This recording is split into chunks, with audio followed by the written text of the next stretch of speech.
solidarize com esta iniciativa Jornalismo Livre e Independente.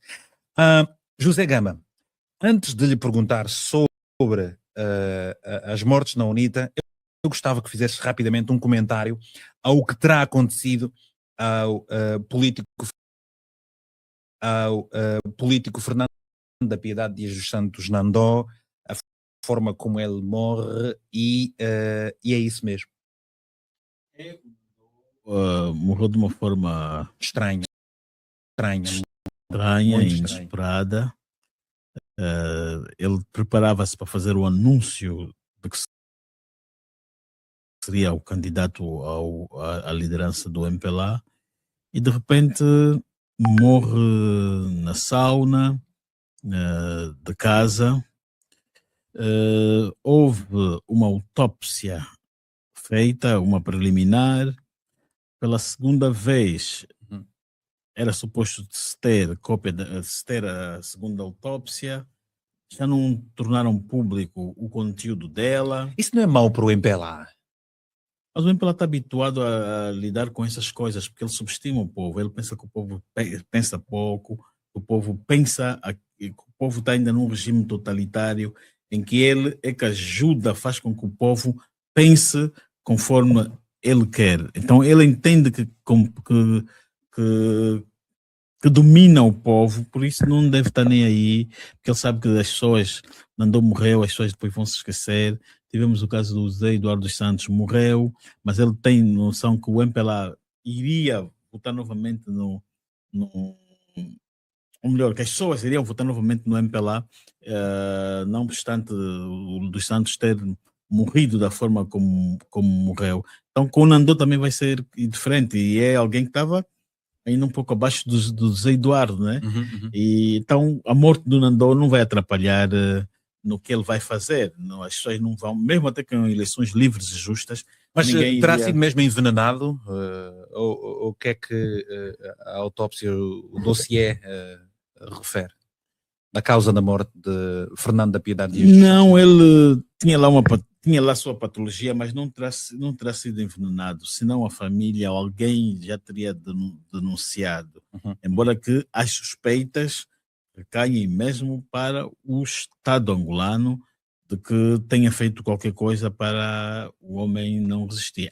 Mas qualquer coisa é o quê? Generalizado. Qualquer coisa, o que é que isso denota? Pode ser um aceleramento também, que programaram contra ele, mesmo que não seja envenenado, ele quer dar um exemplo de uma hipótese. O Nandô, sabe-se que ele vai com frequência aquilo ali na sauna, tendo a condição dele, não podia ficar, ou melhor, tinha limites de ficar na sauna. O regime, se quiser fazer algo, pode amanhã subverter alguém dentro de casa, ele está na sauna e pode aumentar a temperatura ou baixar a temperatura daquilo e aquilo fazer mal. Um exemplo, podem fazer isso como okay, né, caso queiram, né, criar aquilo aí, o Nandô, não necessariamente envenenamento. Né? Mas e o que é que tens a dizer agora? Sabemos, eu ontem li a notícia do passamento físico de Alexandre Solombe. Confirma-se.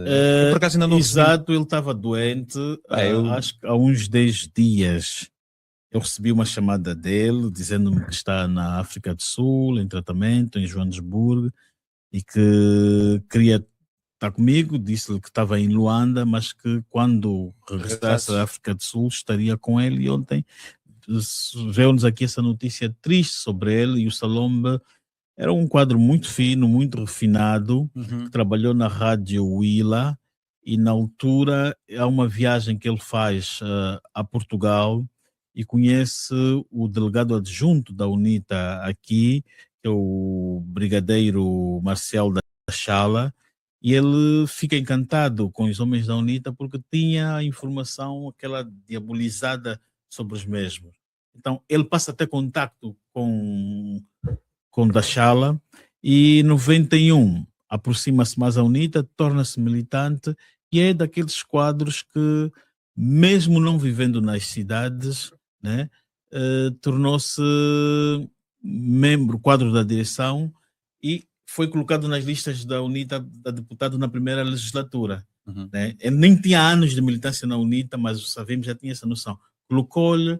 Depois, em 93, quando a UNITA toma o AMBO, ele estava ali, houve qualquer infração, ele injustamente foi preso, mas quando o Savimbi ou a direção da UNITA soube que ele estava preso por excesso de algum comandante, tiram-lhe e sai da prisão, vai logo para ir tomar posse, como o Savimbi nomeia ele como porta-voz do seu governo que ele acabava de anunciar em 93. Agora, o que é que tens a dizer exatamente destas tantas mortes, podemos assim dizer, e a forma como é que elas estão a acontecer uma atrás da outra na UNITA? Não, aquilo são mesmo coincidências. O caso de Salomão estava doente, já em 2022 também estava doente. Este Monteiro também estava doente, tinha uma doença crônica. Ele foi para o Brasil. Tivemos a entrevista do presidente Adalberto aqui em exclusivo, falou sobre isso, sim. Descartou aqui os boatos que foram sendo levantados. Pelo menos o relatório médico que a gente teve acesso, isto feito por ele, feito antes dele morrer, nas consultas que ele faz no Brasil, nada indica envenenamento. O diagnóstico é outro, que ele tinha os problemas crônicos, que deveria estar num tratamento. Acho que ele também desacelerou e deu no que deu. Uhum. José Gama, a liderança de Adalberto Costa Júnior conseguiu, na tua ótica, modernizar a UNITA?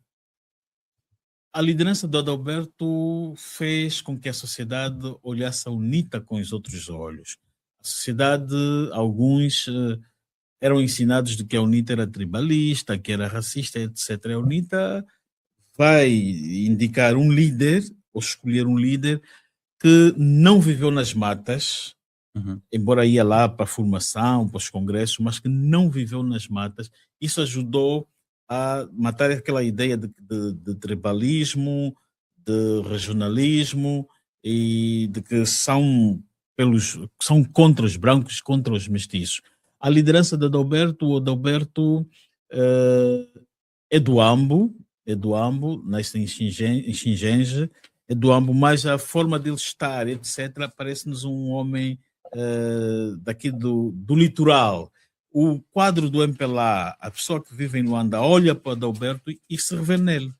Associa como um indivíduo altamente urbano, bem dialogante, bem falante, etc. Se revê nele.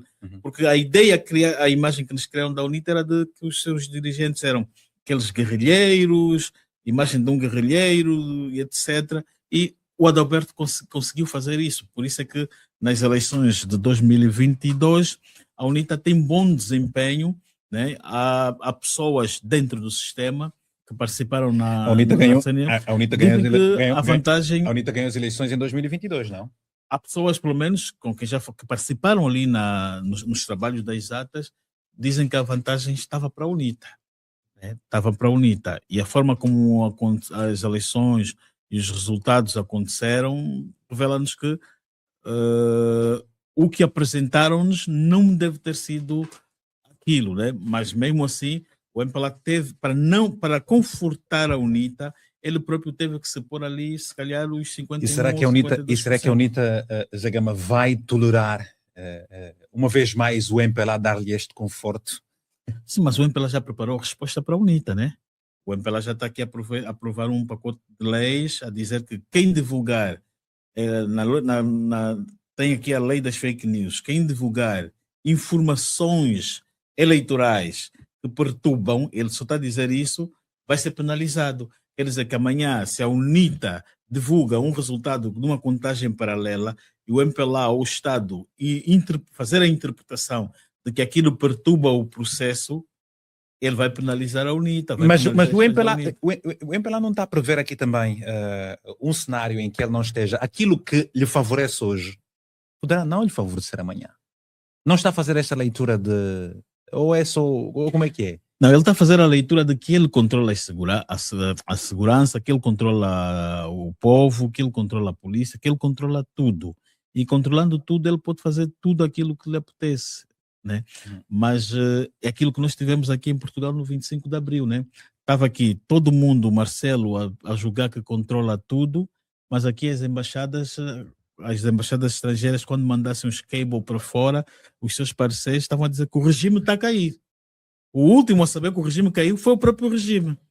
Mas os que estavam aqui dentro, os diplomatas, estavam a assistir. O regime está a cair, está a cair. Portugal já não conseguia comprar armas, aos Estados Unidos, estava a recorrer à África do Sul, na Guiné estavam a perder, o país G6 73 já tinha anunciado a independência e a declarado zonas livres, os generais aqui já estavam descontentes, já havia divisão, já tinhas 2 generais, Costa Gomes e Spínola, recentemente afastados, já tinhas capitães a virem... Isso é como o corno, não é? Como se diz, o corno é o último a saber. É o que acontece, pode vir a acontecer com o MPLA, que ele está tão confiante que confia em tudo e todos, né? E eu acho até que nessa fase com o presidente João Lourenço ainda é mais grave, porque as pessoas vão ao comício, fingem gostar dele, que estão com ele, mas na prática não se revêem na liderança do camarada. Pois. Então andam a enganá-lo.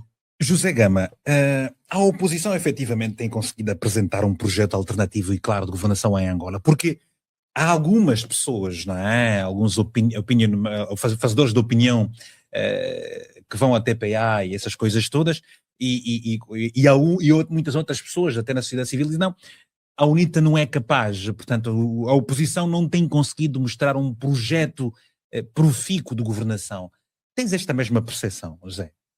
Não, eu iria mais longe e afirmar aqui, desafiar e dizer que Angola, desde 75 que o MPLA chegou ao poder, nunca apresentou um programa de governo. Nunca teve um programa de governo.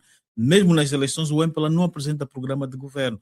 Ela apresenta-te uma brochura, mais ou menos assim, de 80 páginas, e lá vem, olha, hospital, vamos construir 80, escola, mas isso não é programa de governo. Aquilo é um manifesto que ele copia no Partido Trabalhista de Portugal. E depois não consegue fazer nada com aquilo, não é mesmo? Não, um programa de governo, ele tem que fazer um levantamento de todo o bairro, vai no bairro, vai em Malães, vai em Machinde, vê o que é que falta, etc. E ele põe, olha, aqui precisa disso, isso e isso.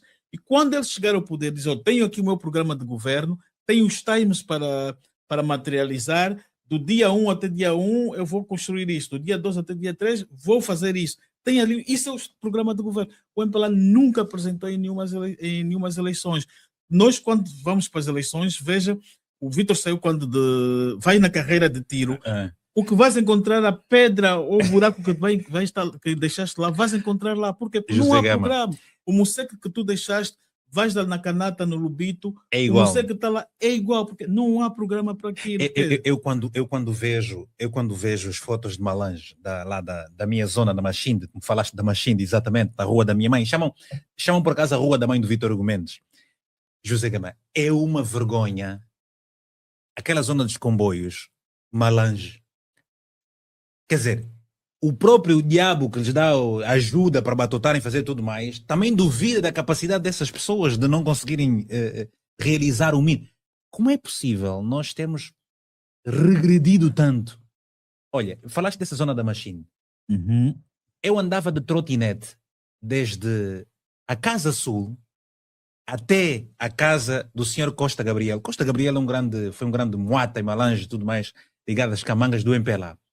Hoje em dia, tu nem de bicicleta consegues andar porque aquilo está tudo esburacado, é inacreditável. Precisamente é só para trazer essa questão aqui. Não, por isso é que nós em Angola, quando o ministro sobe ao poder, é nomeado, o que é que ele diz? Diz, o meu programa é este.